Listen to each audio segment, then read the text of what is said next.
I was trying to be a ninja too.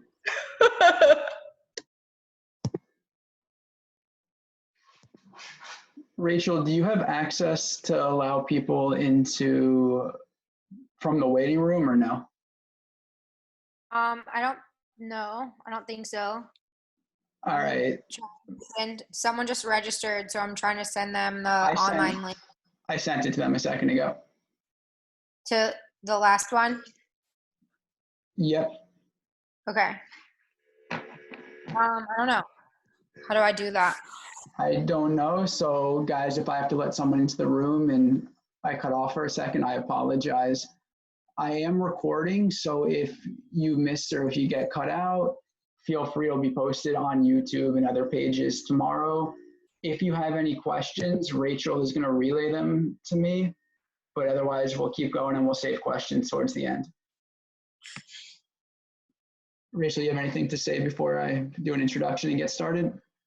I would just say if you have questions, you can either do the raise your hand by clicking the participants, and then there's a spot that says raise hand, or put it in the chat and I'll monitor both. And thank you guys for participating. I have twin 5-year-olds at home, and it's definitely a whole new world that we're entering, and I think that it's super important for us to come together and learn, especially as virtual school starts next week. And just as we've been thrown a curveball, we get another one. So thank you, John, and thank you everyone for taking the time to be here tonight. It's really important. So when Rachel first started talking with me about what do we do, Rachel is the mother of twins, myself having a 7-month-old at home. We realized this was such a big topic that we're all struggling to figure out how to balance our work life with the demands that aren't stopping, or they're only becoming more and more, with our life as a family member. So instead of going with working from home, which was our initial thought, I really thought succeeding from home with kids, being successful, was what we were here to talk about tonight. How are we going to be successful in our work life and keep our families moving forward? So there's a lot of barriers to being successful balancing our new work-family life situation. The amount of attention your child needs, which is going to vary. If you have a 15-year-old at home, probably pretty independent. If you have twin 5-year-olds at home, probably pulling you in 1,000 directions. Access to technology. I think it's been not such an issue so far, but as Rachel said, virtual school starts in Palm Beach. I believe it's starting on Tuesday. If you have your work computer and all of a sudden our child needs to be in chemistry class at 10 o'clock in the morning and they need that computer, you're going to start to get in trouble of when can they have that computer? When do you need it? How are you going to juggle that? And that is going to start to be a challenge. Palm Beach schools, if you're in a public school, is giving out laptops to any child that needs. I believe Saturday is the give out day. The need for academic support. If your child's a straight A honor student and is crushing everything that comes their way, you might be in good shape. But if your child needs individual support to get through the lessons, it's going to be hard to keep up that academic support that your child needs and the directives you're getting from work that you have to complete on time. Limited activities. We're now almost at the end of week 2 in quarantine, and Rachel and her team and Allison and her team and all our preschool teachers at the J are sending you guys such amazing activities on a daily basis, and they are really incredible. But there's only so much that you can do at home. Going out to Chuck E. Cheese or going to the park is off limits now. For you guys, going to the gym is off limits. We're running out of things to do, and that's going to be a barrier to being successful. As we're losing things to do, our kids and our adults still have that abundance of energy and no good outlet to use that energy. Unpredictable work schedules.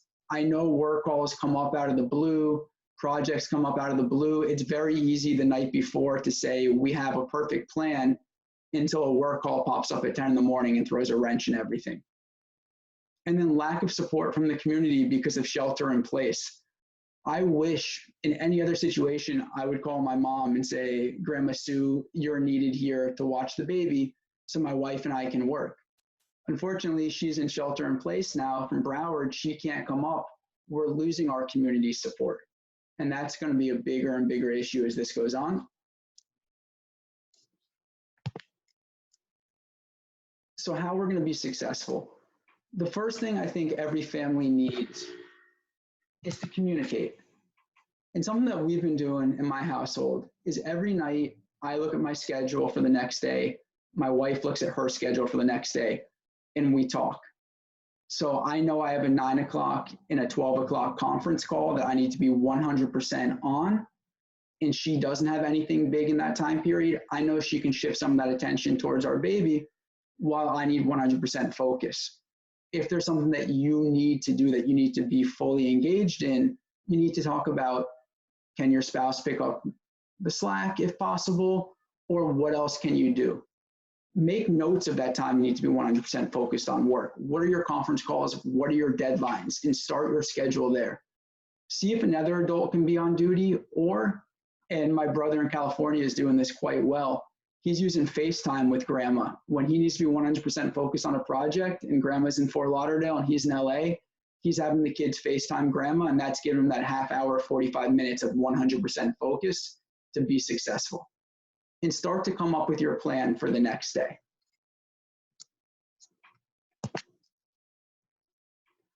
I would recommend starting every day with a circle time type morning meeting as a family.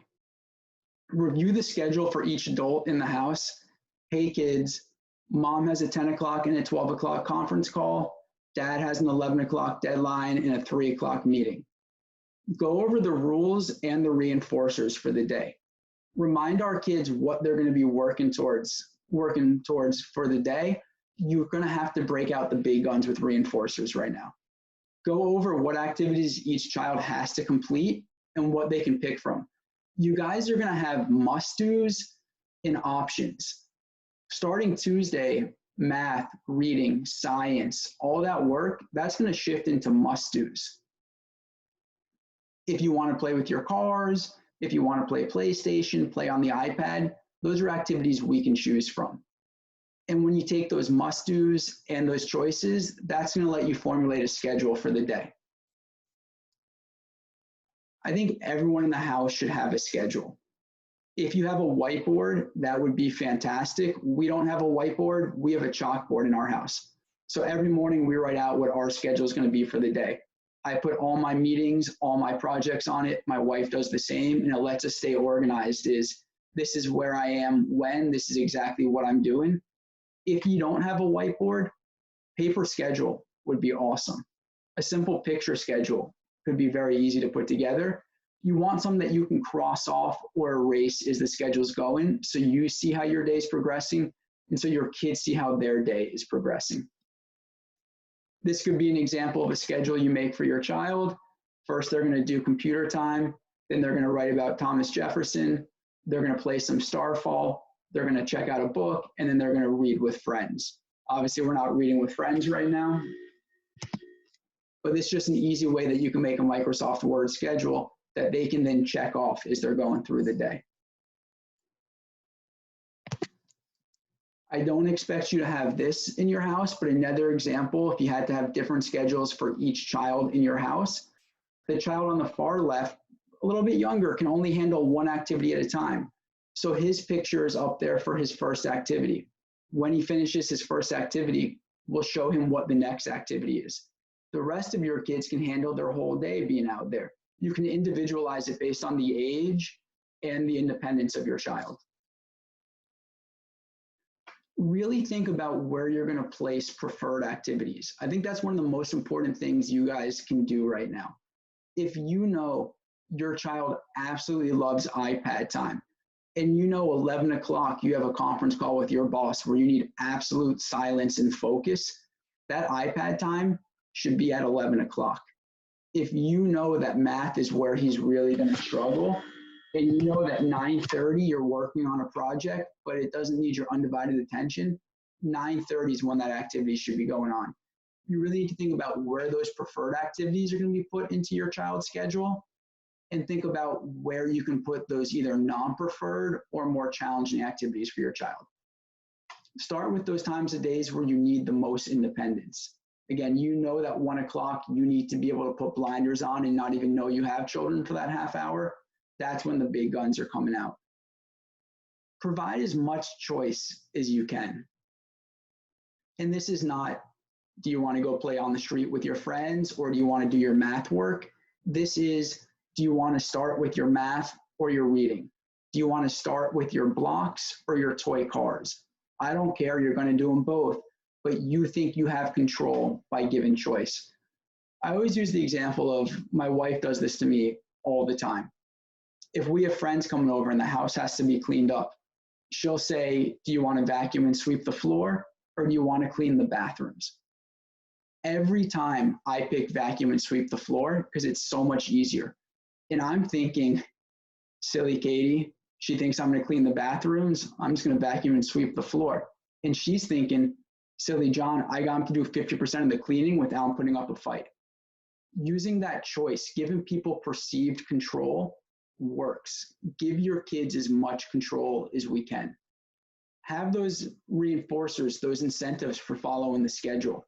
If you finish your first 3 activities on the schedule, I saw Rachel had this amazing water slide activity for her kids that I saw today. If you finish those 3 activities, you get to use your water slide for the day. That's an awesome way to motivate them to follow the schedule. Put exercise breaks into your schedule. I don't know about you guys, but I'm used to, during my workday, getting up, going into a classroom, getting some movement, going back to my desk, working on a project, going to a classroom, working with some children, getting some movement, going back. I have that up, down schedule. At home right now, we're sitting a lot. Putting those exercise breaks in is going to be huge for your kids and for you to be successful. And then family breaks. I think we're so focused on work and keeping our kids going that sometimes we forget to take those 5 minutes. My wife and I were working like crazy yesterday, and we said, you know what, we're going to take 3 minutes, we're going to put the baby in a ball pit, and we're going to have a great time with him, and then we're going right back to work. And just taking that family break for 3 minutes, recentering, made us so much more successful when we went back to our tasks.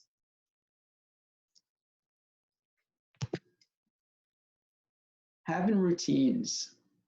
Instill as much routine as possible in your days.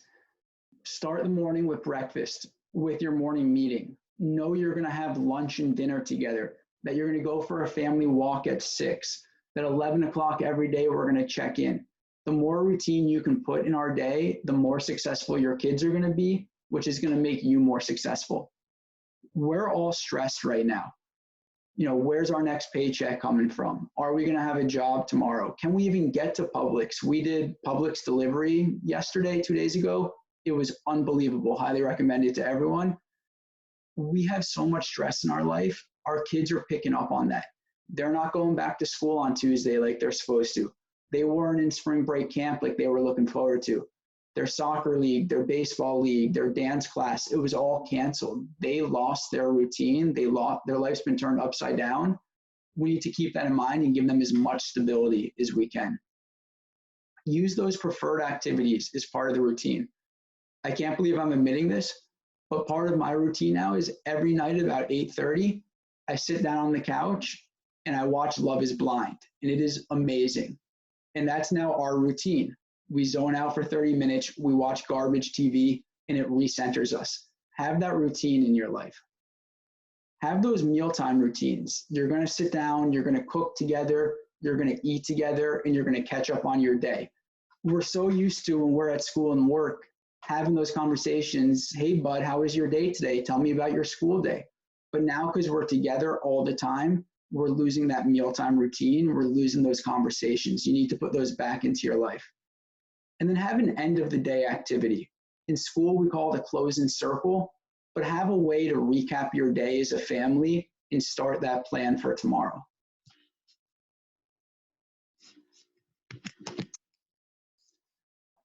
I think this is something we're missing a lot on, but having that check-in time.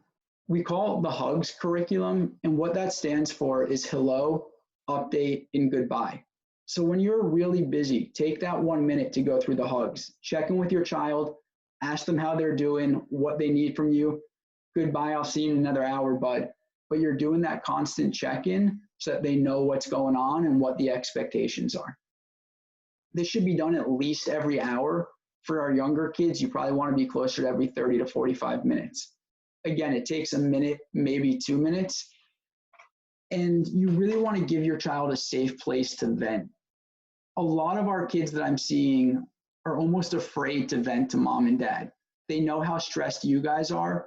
The last thing they want to do is add on to your stress by telling you how stressed they are. We have to give them that safe place to vent. We talked about this for a minute, but giving our kids choice. When you're creating the schedule for your child, use as much choice as possible. Do you care what order they do their work in? It might, as virtual school gets up and running, it might say, you know what, we're meeting as a class at 10 o'clock for geometry and you have to be there at 10 o'clock. A lot of their work is going to be open-ended. Let them pick the order they're doing the working. For the JCC preschools, some of our lessons right now are live through Zoom, and the child has to be there at 9, at 10, at 11. Some of them are videos being posted to Facebook, and they can choose to watch it at any time they want. Make sure their preferred independent activities are strategically placed. Again, use them during those work calls. Use them when you're up against a hard deadline. That's when those preferred activities should be coming out. Make sure the choice is appropriate for the time of day. Family walk cannot be during a deadline for you. Your family walk needs to be when you have that 10 minutes, 15 minutes of more free time. And again, the more perceived control you provide your child, the more comfort they will feel during a time when they have no control. Give them as much choice as you can. A lot of research says that choice itself is a reinforcer. The research I read was if you were teaching a child how to clap their hands, a very young child, if you said clap your hands, good job, here's a red M&M, they learned it in about 2 to 3 days. When you said clap your hands, good job, do you want a red M&M or a brown M&M? They learned it twice as fast. Both M&Ms taste the same, but that do you want the red or the brown served as such a powerful reinforcement, they learn the skill twice as fast. You want to give them as much choice as possible. It could be something as simple as a picture board. Pick what you want to do for today. They can pick each activity throughout the day. Those are their 6 breaks. They can pick it in any order they want. Here's just another example. When they're doing their schoolwork, they can pick reading, they can pick writing, they can pick building, dramatic play. They can pick it in any order, but they have to do each of those 6 activities. Use your exercise breaks after you and your kids have been sitting for an extended amount of time. But again, give that choice. Do you want to go for a walk? Do you want to do a family yoga video? Do you want to do push-ups as a family, a HIIT workout, whatever it is? Give them the choice on what that workout looks like. There's a ton of amazing fitness content being put out by a lot of people. The JCC fitness content is going to be fantastic. Take a look, use that for your exercise breaks. You want to do this as a family as much as possible. This isn't going to replace the exercise we're going to talk about for you in a little, but have that family exercise time. Try your absolute hardest to put your technology away during exercise breaks. I know that's very hard for us. I can't go more than 20, 30 seconds without checking my email on my phone. When we're taking the dog out for a walk, we're taking the baby out for a walk, I'm constantly on my phone. Try your hardest to put that technology away. Make sure your kids see that you are 100% invested in them during those breaks if possible. And again, include those activities like yoga. It's so great to melt away that stress to get your kids recentered with a 5 or 10 minute yoga video. An exercise choice board that you could put in for your kids, they're going to pick, if they're a younger child, as a family, each of us are going to take a pick. I'm probably only going to do 1 touch my toes because I'm not that flexible. You might pick 10 push-ups because you're really strong. You and your kids can each make a choice on an exercise and a number that you're going to do for that exercise. Just a different example of an exercise area. You can put it someplace in your house. This room is the exercise room. Every 2 hours, we're going to come together as a family and do a couple of exercises. I think every family and every individual in the family should have a behavior contract for as long as this lasts. And you're going to have an example of a behavior contract on the next slide. It sets clear rules and expectations for each family member. So your rules as the child is to complete all of your work, to use nice hands, quiet voice, to give mom or dad their space when they're on a call. Dad and mom's rules are to listen to their child, to provide the reinforcer when the child earns it, and to focus on their child during breaks. Have clear reinforcers and how to earn them. Are we using movies? Are we watching sports on DVR? Are we watching a favorite show? Are we watching video game night, playing video games? What is it going to be? What are those reinforcers that we're going to work for and that our kids are going to work for? Put it all on paper. Have each family member sign them. That way you guys can hold each other accountable. It's now a legally binding contract. Make sure it includes both the child and the adult rules and expectations. Leave it someplace visible. Hang it on the fridge, hang it on your chalkboard, whatever it is, and go back to it when you need. So here's an example of a behavior contract. The child's goals are to listen to my parents and counselors the first time they give me an instruction. They're going to keep their hands and feet to themselves, and they're going to tell a counselor if someone's bothering them. Parents and counselors' promises are to intervene when their sibling is bothering them, to provide instruction in a respectful manner, and provide reinforcement immediately after it's earned. Our reinforcers are 30 minutes of tablet time, playing with slime, snacks, and fishing. How I'm going to earn my reinforcer? Listening to adult instructions, keeping my hands to myself, and telling an adult if someone's bothering me. How am I going to lose my reinforcers? Arguing with an adult or requiring more than one prompt to complete an instruction. We're all going to sign it, and now you have those rules in place. So if your child doesn't earn their 30 minutes of tablet time today, they can't yell at you for being mean. You can go back to the contract and say, did you keep your hands and feet to yourself today? No. So did you hold up your part of the contract? No. So did you earn your reinforcer? No. It's on them. When your husband or wife doesn't earn their reinforcer, same thing. You can go back to the contract. Did you finish all your work and cook dinner tonight? No. Well, then husband, you didn't earn your reinforcer today. It's a great way to hold everyone accountable. Use first then as much as you can when you're working with your child, when you're working with your spouse, when you're putting your schedule together. First do your math, then you can play on your iPad. You're going to use preferred activities to motivate your child to complete those non-preferred activities. If you just finish that math worksheet, you're going to get 10 minutes of PlayStation time. Make sure the activity you need them to do is first, and what they want is the then item. Make sure that then item is reinforcing, and it's like a contract. If they complete the first, you better give them the then. I always tell the story, one of my first years teaching, I was working on a first then with a child. And it was first finish your work, then we're gonna go outside and play basketball. And we all live in South Florida. We know 3:30 on the dot, it monsoons during the summer. So he finished his work about 3:25. It was hurricaning out. I had to go outside and play basketball. I couldn't say, I'm glad you finished your work and you earned basketball, but it's raining, so we're not gonna go outside and play. When we say first then, if they do the first, we have to deliver the then. I'm sure you guys, at least a few of you, have kids who are either future lawyers or future businessmen. And they're going to say, I hear what you're saying about first finish my work and then I get to play PlayStation or Xbox. But how about I play on my PlayStation or Xbox first and then I'll do my work? I hear kids say that all the time. And I see parents, teachers, adults give in and switch the first then around all the time. What do you guys think happened? You think that's going to be successful? What I see happen is the child gets his PlayStation, he gets his Xbox, he gets his iPad, and then when you say, all right, your 30 minutes of iPad is up, it's time to go do your work, they just walk away. Why? They already got the reinforcer. What's their incentive to do their work? First is always what you want them to do, then is what they want out of it. Here's just an example of a first then board. If you want any of the visuals that you'll see today or any visuals in general, feel free to email me. I'll put my email at the end of this presentation. If you don't have one of these fancy first in boards and you're like, oh no, I can't do first in because I don't have this nice yellow and green board that Mr. John's going to show me. Amazingly, you can just write it on a piece of paper. First do your math, then you get your iPad. You can put the pictures on it. You can put the actual object on it if you have a younger child. You can put the toy car right there for our preschool kids, and they know what they're working for.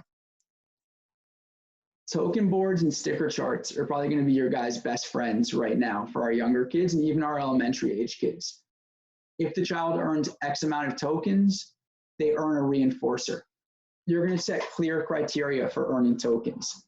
Sitting at the table and doing your work, leaving your parents alone while they're on a work call, finishing everything, playing nicely with your sibling. Those are awesome ways to earn a token.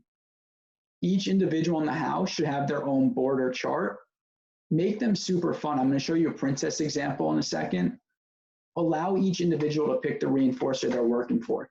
If you have one child who wants to work for Xbox time and one child who wants to work for a Paw Patrol cartoon and a husband who wants to work for 30 minutes of reading time, and you want to work for 20 minutes of running, whatever it is, everyone can have their own reinforcer. And provide that specific praise when your kids earn a token.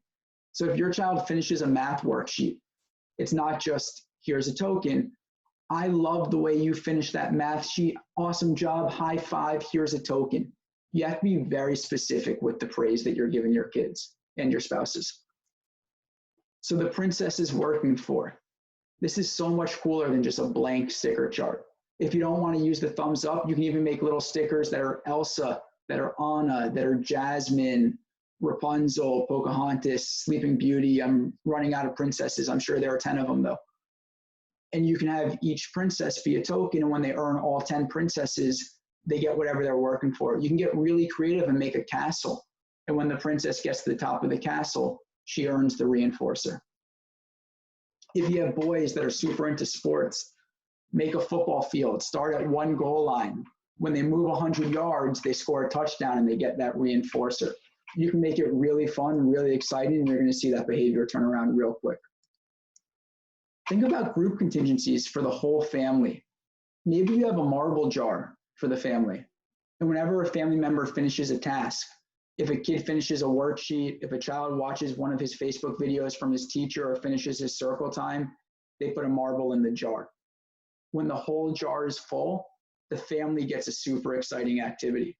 So I know Rachel and Jesse and the people that know me well are going to be blown away by what I'm about to say, but I'm a very clean eater and primarily vegetarian. Our group reinforcer as a family right now, and I don't know if we can do it anymore because I know there are new restrictions, is an Outback burger.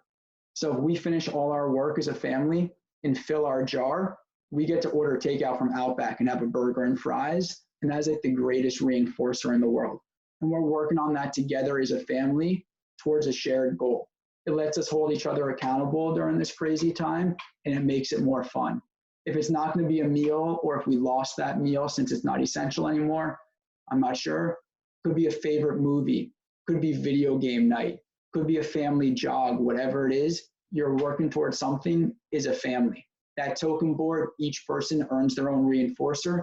That group contingency, you guys are working for something together. Have some visual boundaries. You're going to laugh at the pictures I'm about to show you, but they really work.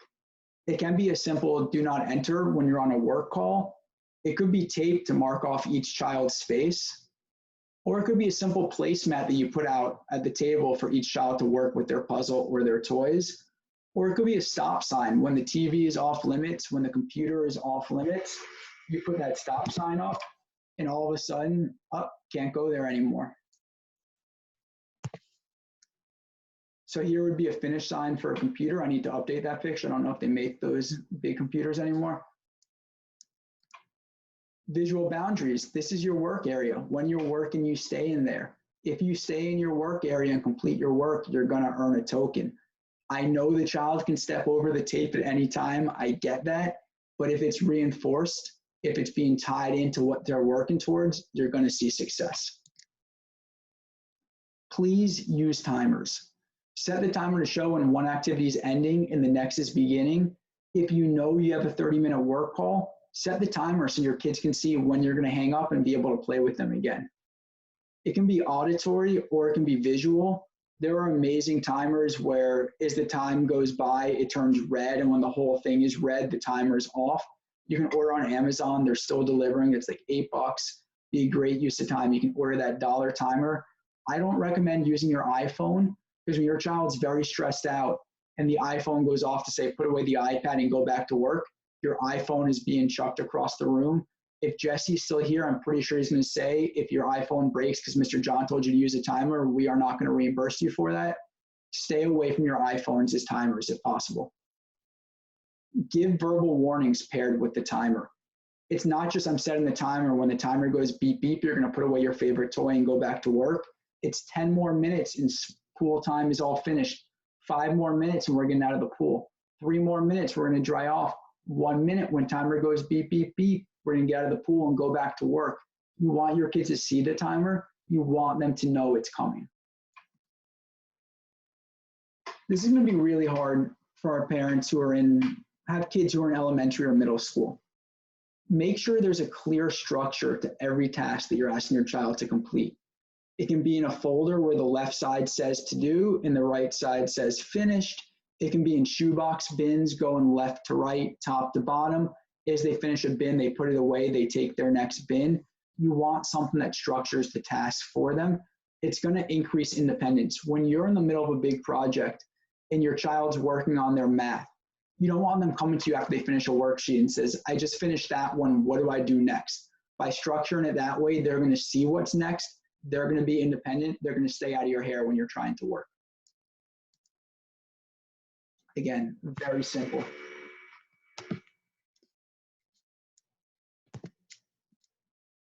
Managing your technology. We talked about this earlier. Each family, I think each family has a finite amount of resources. If you only have one laptop for the kids and you have 2 kids in school, think about when each kid's going to be using technology to complete their work, and think about what that paper-based work can be so that they can be productive when the other sibling is on technology. Think about how you need technology. I've been talking to some of our teachers in the preschool because we've been doing really fun circle lessons through Zoom, and it dawned on me as I was putting this together that every time I ask a child to sign into Zoom for circle time, that parent probably isn't working because their computer is being used by a child. Think about how each person's going to have that technology, when they're going to have it, have those backup activities, and prioritize who's using technology when. If my wife and I only had one computer, right now, I would have this technology because I'm giving a presentation that needs technology. When my wife is making videos for her school, she's going to take that computer back. Think about who needs it when. And I know we talked about this, but if you need extra technology, the school board is giving out computers. And I believe AT&T, Verizon, and a few other companies have free Wi-Fi hotspots if that's an issue for you. If you're anything like me during this time period, you are taking care of everyone else and you're forgetting about yourself. Make sure you're doing at least one thing for yourself each day. Make sure it's something you really love. Reading a book, going for a run, doing yoga. I can't tell you how many staff members I've heard who have said, I've read a book for the first time in years.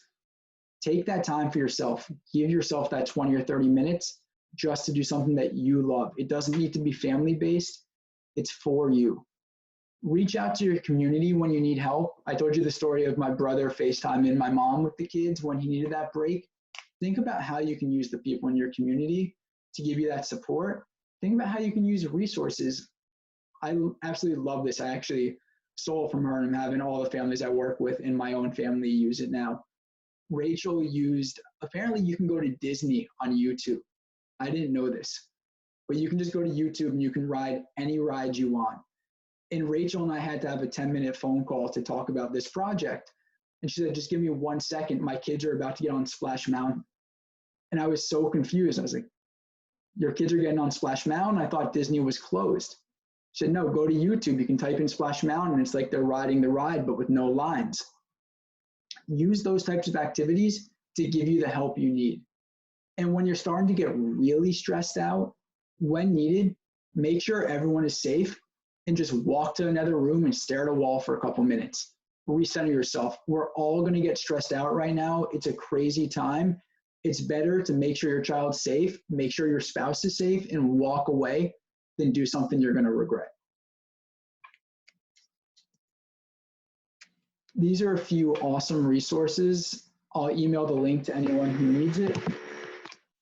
These have amazing art activities, amazing games, amazing sensory activities. Take a look at what the J is doing. There's virtual content every day that you can use. There are activities to do as a family. There are games to play as a family, science projects to do. They're all fantastic. Check out the resources that are available online. It's going to make your life a lot easier.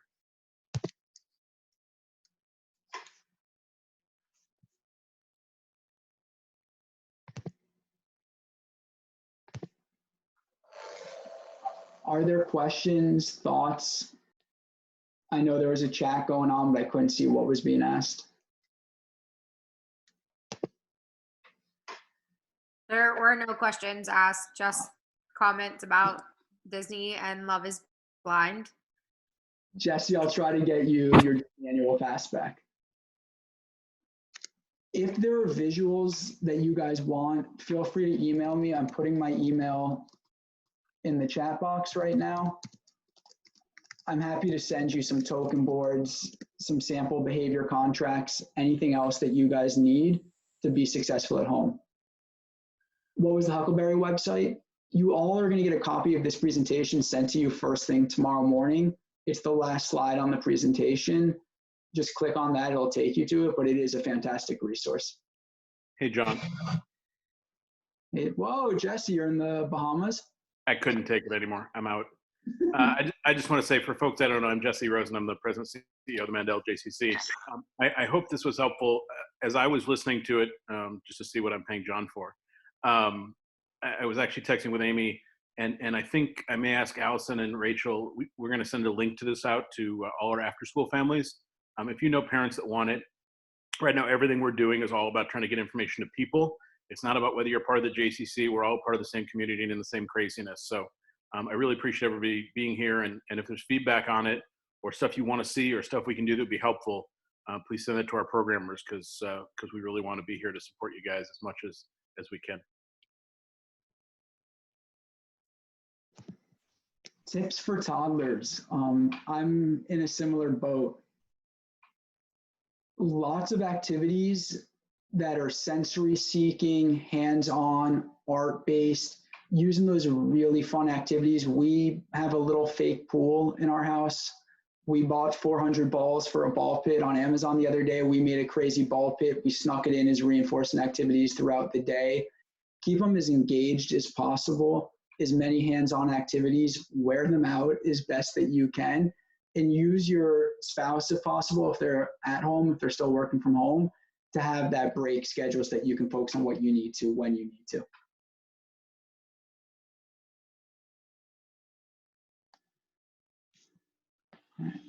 Any other questions before I stop recording?